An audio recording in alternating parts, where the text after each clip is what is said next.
Mä en tiedä, mitä mä teen. Tää YouTube-kanava on kautta aikojen tuonut mulle paljon iloa, mutta myös paljon ahdistusta ja stressiä. Mä haluan tehdä videoita koko ajan tänne mun Suomi-tube-kanavalle. Jotenkin nuo enkuvideot, niitä on paljon helpompi tehdä. Vaikka näitä Suomi-videoita minä rakastan tehdä. Mutta mä koko ajan odotan, että tulee se täydellinen hetki kuvata. Mä olen muuttanut. Mun viime video oli mun muuttoilmoitusvideo. No nyt mä oon muuttanut. Mä oon asunut täällä jo ties kuinka pitkään. Ja mä haluan tehdä kodinesittelyvideon, mutta mä koko ajan odotan sitä, että kaikki tavarat on tip-top. Ne ei koskaan ole. Ja sit mä ootan, että mun fiilis olisi koko ajan silleen tosi aurinkoinen ja pirskahteleva ja niin kuin sanavalmis ja viihdyttävä. Mutta mulla ei ollut pitkään aikaan sellaista fiilistä. Sitten kun pitää sellaista pitkää taukoa tubettamisesta, niin se aloittaminen on aina helvetin hankalaa. Ja nyt mulla on semmoinen fiilis, että mun täytyy vaan saada käynnistettyä tämä minun moottorini. Ja siksi minä aion nyt vaan istua tässä ja puhua ja avautua. Koska mulla on tällä hetkellä niin iso kynnys saada toi kämpän esittelyvideo. Vaikka se on vaan ihan siis vitun turhaa silleen, että mä mielessäni asetan itselleni ihan hirveän korkeat no en mä tiedä standardit tai tavoitteet tai silleen, että mä haluan silleen, että kaikki on niin täydellisesti, kun mä teen tämän videon. Vaikka yleisesti ottaen ne videot, joihin mä pistän hirveästi aikaa ja energiaa, niin ne ei edes hirveän hyvin, ne ei kerää näyttökertoja. Et yleensä ne on ne aivopierrot, jotka saa ne näyttökerrat. Mutta en mä edes tee tätä tubea enää minkään näyttökertojen takia, koska se oli aluksi mulla silloin, kun YouTube oli ainoa rahan lähde, niin silloin mua stressasi koko ajan tehdä tube-videoita, että koko ajan pitää tehdä viikossa, että pysyy tulot yllä. Mutta nyt kun YouTube ei todellakaan ole enää mun ainoa tulonlähde, niin mulla ei ole enää sitä samaa painetta tehdä niitä videoita. Et nyt mä haluan tehdä vaan täydellisiä ja hyviä videoita. Ja sitten kun mä en saa niitäkään aikaiseksi, koska mulla on niin vitun vaikeaa täällä mun pään sisällä. Nyt varmaan tulee varoitus, että tästä tulee myös itkuvideo.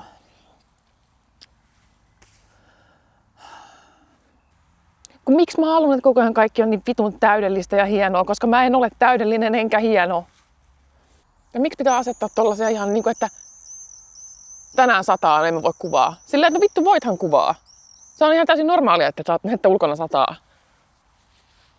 Tai siis silleen.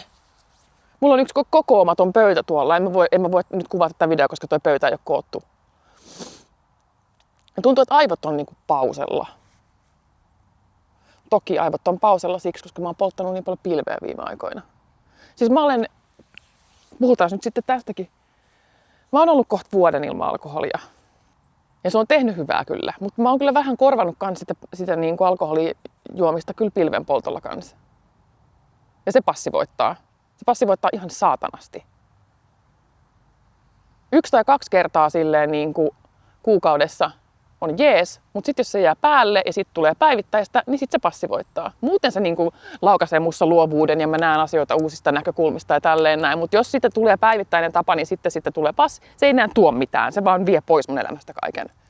Mutta paljon enemmän vei pois alkoholi. Ja senkin takia mulla on nyt ihan vitun hirveä identiteettikriisi, kun en mä tiedä kuka mä vittu olen. Ensimmäiset kuukaudet ilman alkoholia oli vaan semmoista kivaa itsensä haastamista. Silleen, että tulipa kutsu bileisiin, no enpäs meekään, koska mä olen sober. Mä en juo enää, se tuntui semmoista kivalta itsensä haastamiselta. Mutta päivääkään ei ole kulunut tämän vuoden aikana, milloin mä en olisi himoinut alkoholia.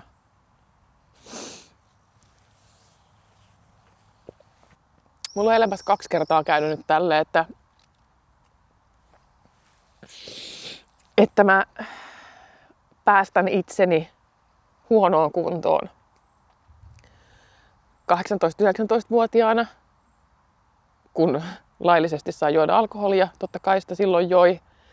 Ja silloin ei maistunut mitkään kuivat valkoviinit, vaan liköörit. niin sitä tuli juotua ihan hirveästi kaikkia sokerilitkuja ja tällaista näin. Ja mä lihosin ja voin henkisesti tosi huonosti silloin ja sitten niin kuin jatkoin vaan juomista, koska kännissä asiat ei tunnu samalta kuin selvinpäin. Mutta sitten mulla tuli jossain kohtaa semmoinen valaistuminen, että nyt pitää taukoa. Mä pidin hienosti kuukauden tai ehkä jopa 2 kuukautta taukoa. Siis täältä tubestakin kun katsoo niin mun videota taaksepäin, niin sitten niin oikeasti huomaakin jopa, että tämähän mä itse pystyisi katsomaan omia videoita. Mun mielestä ne on niin vitun noloja ja tyhmiä. Mutta kyllä niissä näkee niin silleen, että missä kohtaa on mennyt lujaa ja missä kohtaa taas on tullut semmoinen valaistumisen hetki. Että esimerkiksi silloin kun mä kuvasin sen mun munapaasto videon, tai silloin niihin aikoihin, silloin mä skarppasin. Mutta siitä voi sitten pikkuhiljaa katsoa eteenpäin, että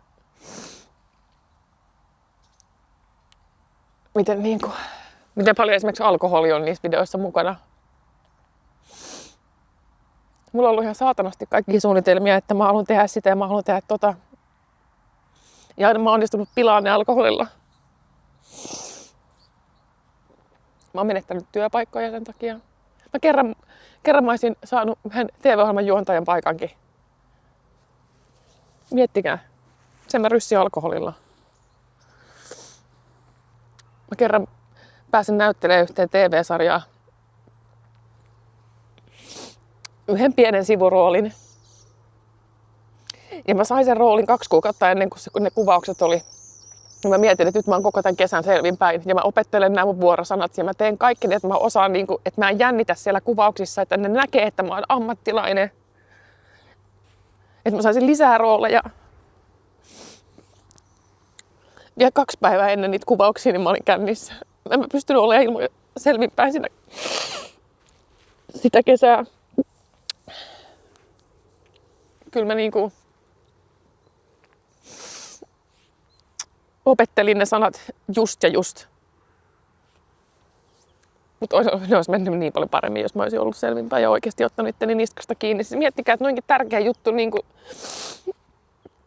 että saa oman roolin jostain pienestä ohjelmasta. En voinut olla juomatta. Mutta mä oon ollut aina tällainen, miten se sanotaan, vähän sellainen, mikä se on, että kun kuitenkin, että voi achieve, että voi saavuttaa asioita, vaikka on alkoholisti, niin että high performing alcoholic. Että kuitenkin voi saada videoita ulos ja voi tehdä asioita ja voi viihdyttää ja välttämättä kukaan ympärillä ei edes huomaa mitään. Ja musta tuntuu, että joko mä oon itse ollut niin sokea, että mä en ole edes nähnyt kuinka alkoholisoitunut mä oon, mutta että kaikki muut näkee sen. Tai sitten kukaan ei oikeasti huomannut sitä ollenkaan. Mä en ole vuoteen käynyt treffeillä. Mä en ole vuoteen tutustunut yhteenkään uuteen ihmiseen, paitsi tietenkin jotain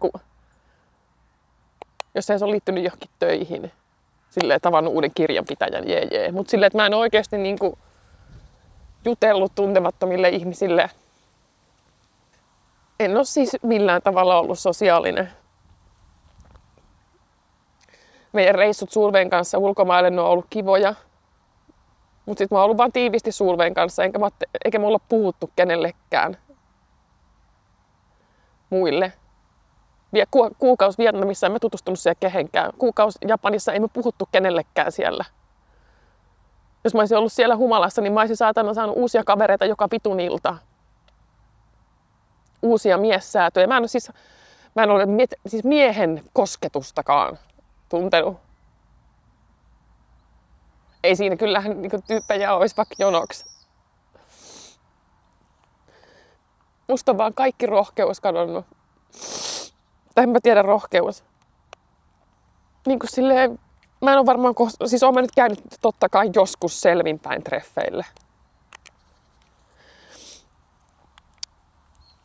Mut yleisesti ottaen on aina ollut silleen, että mennäänkö viinille tai jotain. Tuntuu ihan saatanan vaikealta yrittää ottaa kontaktia kehenkään. Ja sitten myös ei kukaan myöskään ottanut muhun kontaktia. Siis silleen, jos miettii, että ennen vanhaa mä kävin viikonloppuisin baareissa ja tälleen klubilla. Hirveän isot kaveriporukat kaikkialla. Ei niistä kukaan ottanut yhteyttä tämän vuoden aikana. On siellä niinku yksi, joka silloin tällöin kyselee kuulumisia. Mutta niinku, sekin kertoo siitä, niinku, että kuinka vähän sitä oikeasti merkitsee ihmisille. Niin on ollut vähän hankalaa, niinku, kun on kaiken rohkeuden niinku, suurimmaksi osaksi saanut alkoholista, niin mistä sen nyt sitten saa? En mä niinku tiedä edes, että mistä mä tykkään. Siis silleen, että kun mä oon aina pitänyt itteeni semmoisena sosiaalisena perhosena, mutta niinku nyt kun mä oon ollut selvinpäin, niin ei mua kiinnosta. Siis okei, no ei varmaan ketään silleen kiinnosta missään baarissa roikkua selvinpäin. Mutta niinku, mä en tiedä mikä mulle niinku tuo iloa. Ja kun mä itse kaipaan koko ajan kaikkea semmoista ekstreme-sekoilua, mä kaipaan sitä, että oikeasti niinku, että asioita tapahtuu. Mä haluan niinku draamaa ympärillä. Niin mä haluan elää jossain reality fucking TV-ohjelmassa, jossa niinku koko ajan olisi jotain. Mut sitten samalla, nyt mä olen vasta alkanut huomaamaan tällaisia voimakkaita autismin piirteitä itsessäni, että mä oikeasti halua. Mä en voi sietää esimerkiksi, jos radio on päällä ja sitten joku puhuu siinä mun vieressä, niin kuin, että mitä vittua, mun pää hajoaa. Niin samalla niin kuin baarissakin sillä, että, niin kuin, että en mä oikeasti edes viihtynyt niissä paikoissa. Mä olin juonut itteni siihen tilaan, että mä siedän sellaisia niin kuin tiloja.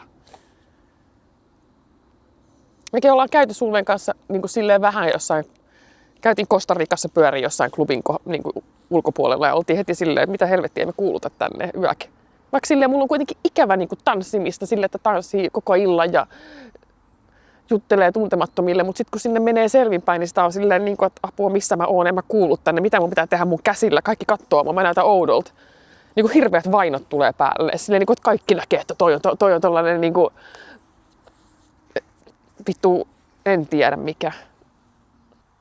Mutta niin kuin, en ole kyllä siis, en ole katunut tätä päätöstä lopettaa alkoholin juominen, mutta siis kyllä tää on vitun raskasta ja yksinäistä. Niin nyt kun on ollut vuoden selvinpäin, niin sitä niin tajuaa oikeasti, että vittu mä oon ihan autisti. Mulla on niin paljon autismin piirteitä kuin ollaan vaan voi. Ja kuinka paljon mä oon mäskännyt itteeni alkoholin avulla. Aina kun tulee vähänkin epämukava tilanne silleen, niin mä oon juonut sen fiiliksen pois. Silleen esimerkiksi, että toi istuu liian lähellä. On voinut olla hyvä syy juoda. Täällä on ärsyttävä musiikki. Voi juoda. Mulla ei ole mitään tekemistä. Se nyt ei liity autismiin mitenkään, mutta silleen, että kuinka paljon asioita mä oon vaan mäskannut. Mulla on koko ajan sellainen olo, että koko ajan pitäisi tehdä jotain. Mutta samalla mulla on semmoinen olo, että mä en pysty tekemään yhtään mitään.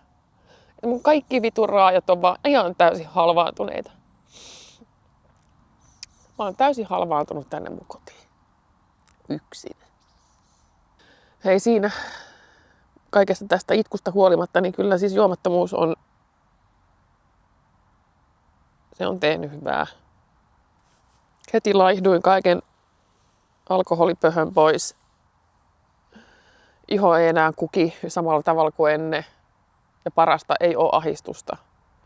Sitten kun krapuloista, siis mä pärjään sen pahan olon. Siis paha olo krapulassa on ihan täysin siis vaikka mä oksentaisin 5 minuutin välein koko ajan, koko päivä, 12 tuntia putkeen, been there, done that by the way. Se ei ole yhtään niin paha. Se on se henkinen helvetti. Mä mieluummin tärisen ja oksennan 12 tuntia kuin se, että mua ahistaa 12 tuntia. Mutta sitten kun se ahistus ei kestä 12 tuntia, kun se kestää vittu 7 päivää. Se saattaa hyvin kestää 2 viikkoa putkeen semmoinen ahistus, jossa on koko ajan on semmoinen fiilis, että sä oot tehnyt jotain väärää, kaikki vihaa sua ja susta ei ole mihinkään. Ja se ei ole mikään semmoinen ohimenevä, semmoinen pieni tunne, vaan se on semmoinen todella painava tunne koko ajan rinnalla. Koko ajan, se ei lopu. Ja sitten tietenkin kaikki tämmöiset yölliset niin kuin tärinät, painajaiset. Että tollaista se mun elämä on ollut.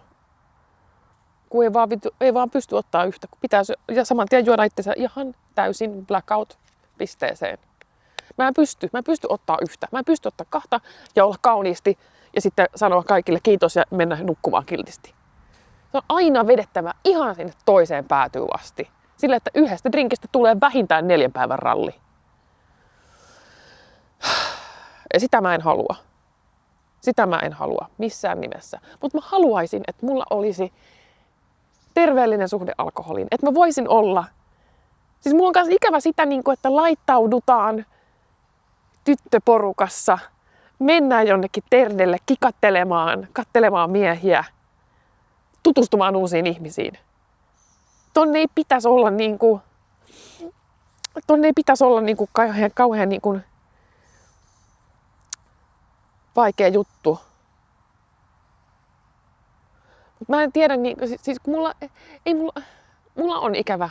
Mulla on ikävä nousuhumala, mulla on ikävä sosiaalisia tapahtumia, mulla on ikävää, mutta mitään muuta mulla ei ole ikävä. Vaan niitä 3. Mä haluan mennä klubille, mä haluan mennä näyttäytymään, mä haluan tälleen, mutta mä tiedän, että mä en noissa paikoissa viihdy selvinpäin. Niin mikä toi juttu on, että miksi mä haluan niin paljon jotain asiaa, jota mä en kuitenkaan pysty selvinpäin käsittelemään? Ja sitten myöskin tämä totaali kieltäytyminen, ei tämä sovi mulle. Mä haluan olla semmoinen, että mä pystyn tekemään mitä mä haluan, milloin mä haluan. Ei sille, että mulla on vittu joku alkoholismi. Mutta miten oppia se? Jos nyt kuitenkin miettii, että mä vuoden ollut selvinpäin ja joka päivä mä oon miettinyt alkoholia, niin se varmaan kertoo siitä, että mun ei kannata edes yrittää opetella juomaan sivistyneesti. Mutta mä en tiedä, voiko ihminen kasvaa? Voiko ihminen kasvaa ja oppia juomaan sivistyneesti? Että jois oikeasti vaan illassa 3 koktailia, bada bing, bada bong, ei mitään muuta. Onko se mahdollista? Onko yksikään alkoholisti parantunut sille, että se pystyy ottaa näin? Vai onko se pakko olla aina absolutismi? Kun esimerkiksi nykyään siis, jos mä oon ennen ollut muutenkin siis sellainen juoja, ja ei nyt liity alkoholiin mitenkään. Jos mulla olisi vaikka kokis, niin mä juon sen kokiksen aika saatanan äkkiä. Ja ihan parissa huikassa mä yleensä aina juon sen. Mutta nykyään jos mä ostan jonkun kombuchan tai jonkun tällaisen, niin mä unohan sen. Mä unohan juoda sen. Mä juon siitä muutaman huikan näin. Niin miksi mä unohan sen juotavan? Onko tää vaan ADHD-juttu, että mä vaan unohan sen, onko mun ADHD-oireet pahentunut vai onko se silleen, että mä en ehkä enää ole samanlainen juoja kuin ennen? Ja päteekö tämä juominen sitten myös alkoholiin, että voisiko se olla niin, että mulla ei ole enää semmoista pakottavaa tarvetta vaan juoda vitun äkkiä, koska sehän on ollut kanssa juttu, että mä en ole juonut alkoholia silleen nautiskelumielessä, vaan mä oon juonut sen silleen, että mä saan sen mahdollisimman äkkiä juotua, että mä voin ostaa uuden. Että jos on normijuomien kanssa muuttunut juomatyyli noin paljon, niin voiko se sitten myös muuttua alkoholin kanssa? Vai keksiks mä vaan koko ajan kaikkia tekosyitä? Nyt mun puhelin soi. Niin, nyt katkesi ajatus, kun puhelin soi. Miten löytää balanssi elämässä? Vai onko vaan järkevää olla totaalikieltäytyjä ja löytää rohkeus sisältäpäin? Vittu. Kyse ei ole siitä edes, että mä en olisi rohkea. Mä oon ihan helvetin rohkea. Kyse on siitä, että mä olen erakoitunut liian pitkään täällä mökkerössä yksin. Ja haluaisin vaan lähteä johonkin, mutta mitä tehdä, kun kaikki ystävyyssuhteet on perustunut alkoholiin, eikä ole ketään, kenen kanssa tehdä asioita. Ja kyllä niitä on varmasti kyllä kenen kanssa tehdä asioita myös. Mutta välillä on epätoivoinen fiilis. Mä vaan halusin oikeastaan tehdä tämän videon niille, jotka on miettinyt, että vois itsekin lopettaa tai vähentää alkoholia. tiedätpä ainakin, että et ole yksin sitten, kun tulee semmoinen fiilis, että tää ei ole ketään, koska se fiilis tulee varmaan kaikille. Mulla on niinku 3 päivää silleen semmoinen fiilis, että pitäisi vaan niinku päästää kaikki tunteet ulos ja vaan itkeä, mutta ei ole niinku tullut. Ei ole tullut itku. Ja kun jätää kameralle höpisen, menee laukaisee senkin sitten. Siis eniten mua niinku vituttaa tää tunne, että koko ajan pitäisi saada tehtyä jotain, mutta sit samalla ei saa mitään aikaiseksi. Ja haluaa hirveästi kaikkea, mutta samalla on niin vitun ujo, että ei niinku... Se on vähän niin kuin se ekstrovertti ADHD, että joo, mennään ja tehdään ja noin. Ja sitten taas tulee se autismi silleen, niin kuin, että mä en haluaisi katsoa ketään silmiin, niin kuin vittuus mä täällä mitään teen. Kaukokaipuu. On sellainen fiilis, mitä on ollut. Ja siis mä haluaisin ihastua. Mä haluaisin niin kuin tuntea jotain muuta kuin vaan vittu stressiä ja epätoivoa. Ja kun mulla ei oikeasti ole mitään stressattavaa. Eikä epätoivoakaan. Mutta kun se on jännä, kun sitten... Siis elämä on ollut oikeasti, tää on ollut niinku ihan vitun hyvä vuosi. Se kuukausi se Japanissa, niin se oli kyllä rankkaa. Siis mä en suosittele, että menee kuukaudeksi Japaniin. Ainakaan jos on vähän niinku tällainen vitu ADHD-autisti. Tai varsinkin kun me oltiin niin... Meillä oli aika stressaava se meidän itinerary, lomasuunnitelma. Koko ajan oli jotain. Sitten sen jälkeen, kun mä tulin takaisin kotiin, niin äiti oli mun luona kylässä.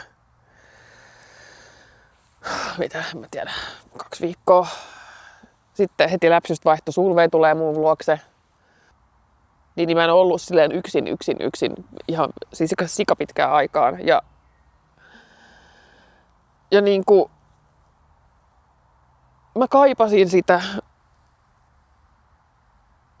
sitä, että mulle tulee semmonen niinku kuollettava tylsyys. Mä kaipasin just tätä, että mulle tulee tää epätoivo, yksinäisyys ja kaikki tää. Koska sit jos Sulvei on esimerkiksi täällä näin, niin sit me vaan molemmat niinku maataan tuossa sohvalla eikä me tehdä mitään. Joskus niinku ADHD:ssa esimerkiksi on niinku tämmönen body doubling toimii tosi hyvin, että jos pitäisi vaikka siivota, niin sit se niinku auttaa, että joku vaan hengaa siinä mukana. Ei se tarvitse välttämättä aktiivisesti edes olla siivoamassa, mutta se on siinä mukana niin kuin henkisenä tukena. Siksi esimerkiksi live-siivoamiset toimii mulla tosi hyvin, koska mulla on siinä se niin kuin live ja sitten mä siivoon. Yksin mä en saa sitä siivoamista aikaiseksi, koska se ei niin kuin tuota mulle mitään iloa. Se ei tuota mulle yhtään mitään. Se on pelkästään vitun hirveä task. Mutta kuitenkin, jos toinen, se body doubling toimii myös päinvastaiseen suuntaan, että jos toinen niin kuin rötvää sohvalla siinä vieressä ja on tosi mukavasti ja tälleen, niin enhän minä silloin mitään siivoamista saa aikaiseksi, kun mun pitää kans olla sit siinä rötväämässä. Niin en ole saanut siis oikeasti vittu mitään aikaiseksi, kun on koko ajan täällä vieraita.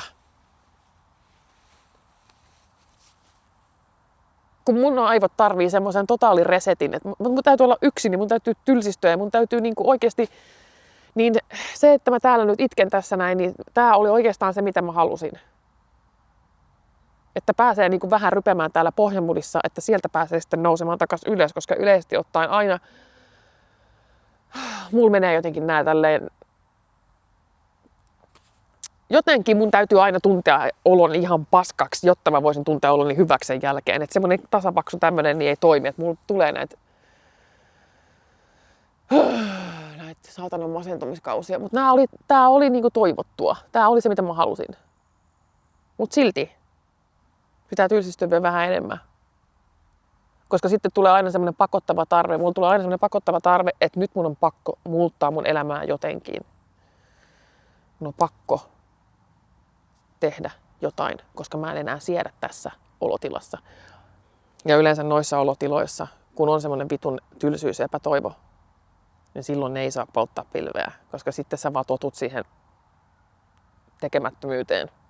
Ja näin mulla on siis kans käynyt. Että on silleen, mitä teki, se ei voi tehdä mitään, polttispa pilvet, okei, no mä poltan pilvet, ja sitten yhtäkkiä mä oonkin ihan ok sen kanssa, että mä en ole tehnyt mitään viikkoa. Mut joo, kodin esittelyvideo, whoop whoop, se tulee sitten jossain kohtaa. Ja sitten Japanistakin mulla on materiaalia, mutta mä en ole jaksanut alkaa käymään läpi niitä vielä, niin sitä on niin paljon. Palataan astialle. Kunhan kaikki asiat on täysin fucking aligned. Kun chakrat on täysin näin, niin sit voidaan tehdä se kodin esittely. En mä ala tekemään mitään missään vaiheessa, jos ei ole 100% sellainen fiilis. Muistakaa, motivaatio ei tule odottelemalla. Inspiraatio ei tule odottelemalla. Inspiraatio tulee, kun sä alat vittu tekee jotain. Mun pitää alkaa tekee jotain. Eikö vaan maleksia? Mutta mitä? Mitä ihmisen kuuluu tehdä? Summa summarum, mä en tiedä, mikä mun identiteetti on. Mä en tiedä, kuka mä olen. Kun niin kauan on myrkyttänyt itteensä, ei sitä tiedä. Mistä mä edes pidän? Mä tykkään vauhdin huumasta. Ehkä mä ostan moottoripyörän. Kiitos, että katsoit tämän mun avautumisen. Mä toivon, että mä sain tällä itselleni nyt jotain. Sitten kanssa aina kun mä katson mun tekemät videot, niin mä huomaan, että mun olisi pitänyt sanoa tolleen, mun olisi pitänyt sanoa tälleen. Ei tota voi nyt julkaista, koska mä en tarkoittanut tota, mitä mä sanoin. Ja tässä videolla oli nyt siis sellaisia kohtia, että olisi pitänyt selittää tarkemmin tai jotain. Mutta mä nyt päätän, että mä en ala kuvaa tätä uudestaan, koska se ei ollut se pointti. Se pointti oli saada minun koneisto käyntiin, että mä voisin tehdä jotain. Mutta mä ajattelin, että saa jättää kommenttia liittyen näihin mun avautumisiin, niin mä voin tarkentaa jotain epäselvyyksiä sitten, jos sellaisia edes oli kenelläkään.